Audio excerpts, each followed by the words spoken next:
What happens when you gather the UK's boldest legal minds on a sun-drenched retreat in Ibiza and press record? Welcome to the Lawyers Retreat miniseries, a special edition of the Legally Speaking podcast sponsored by Clio. We've partnered with the visionaries behind the Lawyers Retreat, the wonderful Burt and Kirsty Pappin, to bring you real, unfiltered conversations from Cala Carbo, where strategy, succession and scaling and sunshine meet. This isn't your average CPD. It's leadership with a view, innovation with a cocktail, and well-being with purpose. You'll hear from trailblazers rethinking the legal playbook with episodes recorded poolside, mic hike, and even post-yoga. 2025 is our year of 10xing the show. This mini-series is just the beginning, so let's get into it. Welcome to the Legally Speaking podcast, recording live here in Ibiza, and I'm delighted to be joined by name, title and organisation. Michael Hanney, CEO of ReviewSolicitors. Sure are, and let's get into it. What do you do? Well, the last couple of days I've been networking, but normally I run the ReviewSolicitors platform. We're a legal review site helping law firms to collect reviews. We've got about over 4,000 law firms who are using our platform. So I like to say that we're the biggest, and we've sort of taken a few years to get there, but you know, we support firms and we do a good job of it. Yeah, and we've had the privilege of actually doing a collaboration with you recently as well, and really see the value in what you're doing. But for law firms that might be new to you, why is this so important, and why have you grown so quickly over recent years? Well, I think it's sort of a combination of things. I think we've all, as consumers, become sort of very acclimatised to being able to read reviews and sort of know what we're going to be purchasing before we purchase it. So, you know, if you're trying to book a holiday or a hotel, you know, you expect to be able to read reviews. And if there's no reviews there, you sort of think, what's going on with this hotel? But I think COVID sort of had a bit of an impact with, you know, law firms sort of suddenly realising that actually we need to have a bit more of an online presence. And then you had the SRA's pilot scheme for reviews as well. So all the regulators are sort of pushing for law firms to be actively collecting reviews. You know, that level of transparency is really important. And look, it's no hidden secret that a lot of people will be, give me a review, write this. So, you know, what makes a good, authentic review that, you know, when people actually read it, there's real credibility behind it? Sure, I mean, you've sort of got different types of reviews. You know, it's always nice just to have some sort of positive feedback, you know, from a client.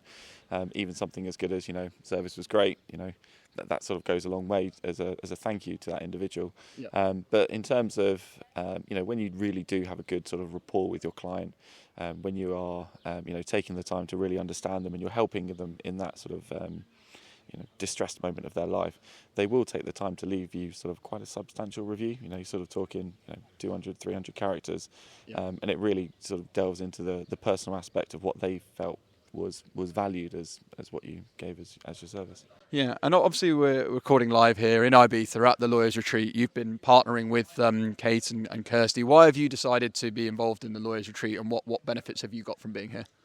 I think it's really good for me. You know, I've spent a lot of my time, you know, sort of in amongst my own team, yep. Sort of focusing on driving things forward and whatnot. So it's good for me to sort of get out and actually sort of speak and in real life rather than over the internet and LinkedIn and everything to people that, you know, I already have a relationship with. But it's also nice to meet other people as well, and sort of build my network a bit more.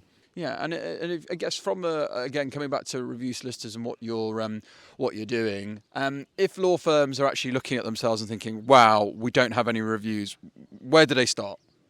Well, I mean, you don't have to sort of start with ReviewSolicitors. I think the first sort of starting point is to decide that your firm sort of values client reviews and you sort of want to go in that direction.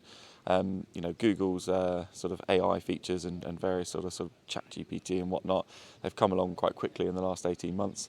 And, you know, it's become more important for law firms to be collecting reviews. You've sort of seen the AI generated stuff when you search for anything now popping up in Google. So the sort of starting point, I would say, is, you know, have a chat with people internally. You know, shall we start collecting reviews? Have a look. Have you sort of done anything historically? Maybe you sent some sort of paper questionnaires out sort of 10 years ago, and they're sat in a drawer somewhere. You know, okay, we'll look back. What have we done there? And once you're ready to sort of say yes, we want to do it, you know, have a look at the different platforms out there. we're sort of sat here, we do a good job. Google's out there as well. People, FIFO, Trustpilot, there's various platforms. Decide which one's right for you. And I guess if people wanted to know more about Review Solicitors, what would you say are some of the USPs or things that you do that would make you a good fit for them? We specialise solely in sort of the legal services market, so we understand where maybe other platforms don't. That collecting reviews can be somewhat difficult when it comes to the types of clients that are out there, and more importantly, people on the other side of the matter. I think one of the common fears are, what do we do if we get a negative review or a defamatory review? How do we get rid of it? And with Review Solicitors, we have sort of instant removal for those types of reviews, which is really important actually, because you don't want to have to sit there, with a knee-jerk reaction with 5 partners going, we need to get rid of this, we need to get rid of it. If you do get a bad review or a defamatory review, you just want to be able to sort of deal with it, and that's it, move on. There we go. And from your own perspective, obviously, of a CEO of a fast-growing and fast number of reviews out there, what's been one takeaway you've got from the Lawyers Retreat specifically? Maybe a practical or tactical thing that you're perhaps going to apply to your business, or something that's been reminded to you while you've been out of the office environment? I think sort of the most sort of striking point that's come through from this is it's not just me who has problems with my company. I think we're all in it together. Yeah, I think it's important to recognise that sort of everyone's going through that struggle, and just by sort of reaching out and being around other people, and even just sort of talking about things, you sort of get those new ideas and inspirations that you probably wouldn't have got if you weren't here.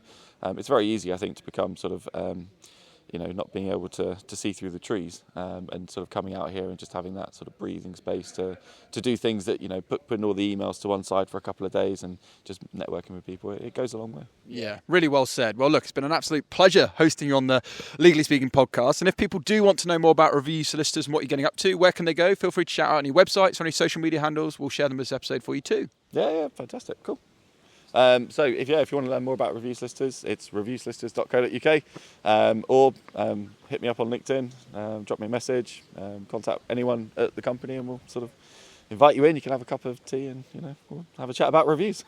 Absolutely. Well, look, live from Ibiza, thanks again for joining me. But for now, from all of us, over and out. Thank you for listening to this week's episode. If you like the content here, why not check out our world-leading content and collaboration hub, the Legally Speaking Club, over on Discord. Go to our website, www.legallyspeakingpodcast.com, for the link to join our community there. Over and out.